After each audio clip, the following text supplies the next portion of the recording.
Hey guys, my name is Chris. I'm the lead genius here at South Shore BMW. Thanks for taking the time to check out this video today. So we have a 2024 X5 LCI, very similar to other new LCIs and models that have come up. This is the new setup in terms of where the gear shift lever once was.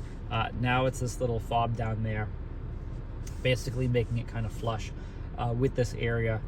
Very sleek, very modern, nice design for sure, but it is a little different because, especially if you've had BMWs for a long time, I mean, you're used to having a shifter there, and you're used to having maybe your hand rests up there or whatever the case is, but now it's gone. Now it's all, there's nothing there anymore.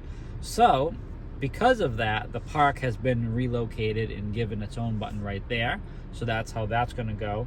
But we've had a lot of questions, interestingly, about people who like to kind of shift through the gears manually, and they don't want to use paddle shifters, and they kind of use that shifter. Well, where is the plus and the minus, and how exactly do you do that in this car? I mean, the S is there, so that's still there for sequential shifting, for automatic driving, but sequential shifting. But how do you manually shift with this setup? And unfortunately, the answer is you don't, because there's just no way to actually do that. It literally is as cleaned up as it looks. There's nothing hidden there. You're not missing anything. If you were able to manually shift, there would be an M down there, and there would be a plus and a minus down there as well. So for these new cars and this new setup, shifting, if you want to do that manually, is going to be done by the paddles. Definitely get used to that, because that is definitely a thing. And another question that people are coming in with this area is this little blank area. So depending on the model, usually somewhere around the start stop button, there was another button. And that other button was the auto start stop override, which would prevent the engine from shutting down for efficiency, whether you are at a red light, stop sign, anytime you would idle.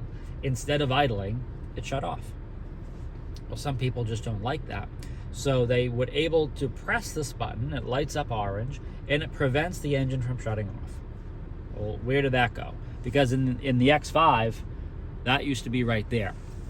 Well, there is a 48-volt mild hybrid system in these vehicles now. If there was a button to deactivate that function, that auto start-stop function, it would render the whole 48-volt mild hybrid system useless. Okay, and I can tell you, BMW spent a lot of money on the R&D of this system. So I can tell you right now, that's not possible.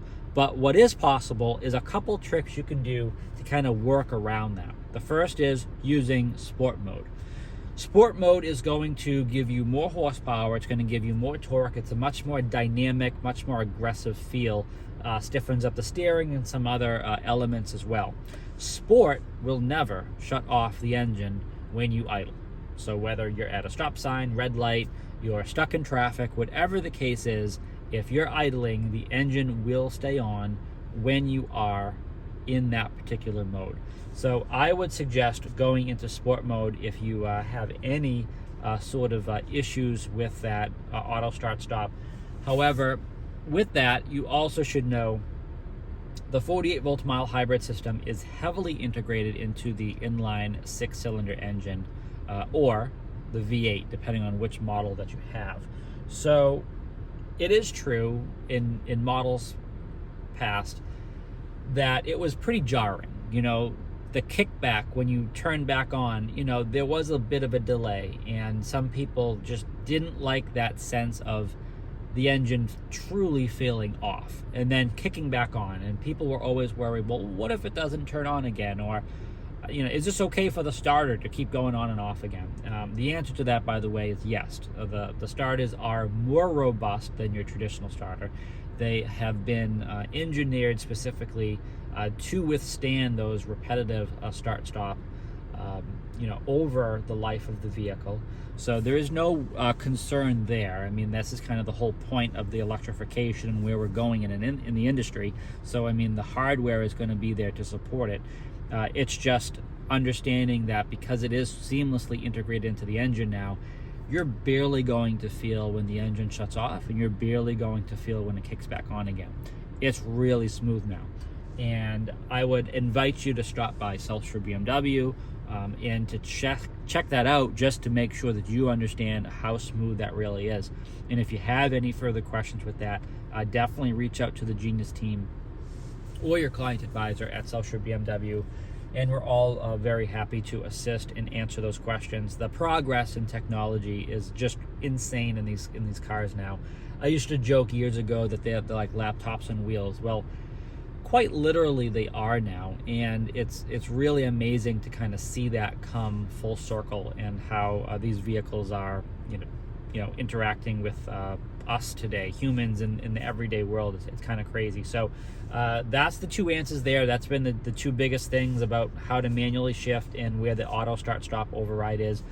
So that's what we're dealing with here in the newest generations of the BMW. So again, any questions about that, we're here to answer all of that. I know a lot of times people kind of take some of the answers negatively, but there are a lot of positives to each of the things that I've detailed. Again, if you need more information about that and why BMW is kind of moving away from manual shifting down there, why the gear shift lever looks like that, why the auto start stop is not there anymore, we will definitely be happy to answer all of those questions. So thanks again for taking the time to watch the video. Please subscribe so you can always stay up to date with the latest content, like videos such as this. And thanks again.